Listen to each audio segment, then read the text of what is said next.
testosterone in meetings. Thank you. Turnhout.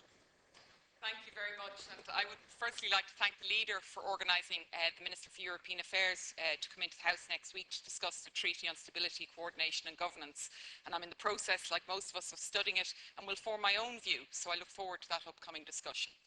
The two areas that I'd like to address this morning are firstly the Universal Periodic Review. As members are very aware, Ireland's human rights records was subject to its first UPR hearing last October. The report of the Working Group on Ireland's review, also known as the Outcome Document, will be adopted by the Human Rights Council during its 19th session on the 16th of March this year.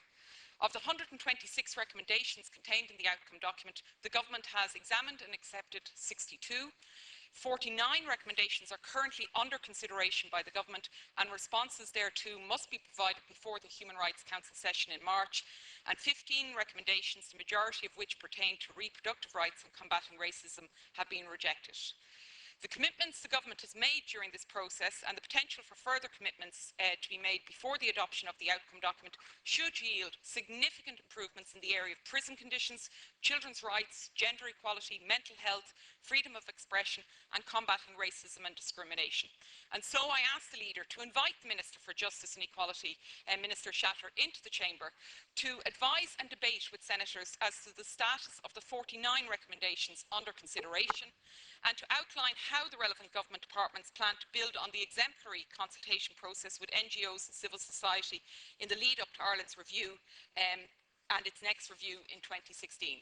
The second area, which I'm not going to repeat my requests in detail, but I have on the 18th and on the 25th of January asked for the Minister for Children and Youth Affairs to be invited into the Seanad to address questions on the children's referendum, the interim measures for children currently detained in St Patrick's Institution, the new Children and Family Support Agency, and the potential to use the Children's Rights Alliance report card as a basis for this debate. And I know there's much talk of referendums in the air, but I'd like to advise senators that the children's referendum really needs to take place. And let me just give you one reason. There are 2,000 children in long-term foster care. The referendum would make them eligible for adoption. Once each of these children turn 18, that right is extinguished.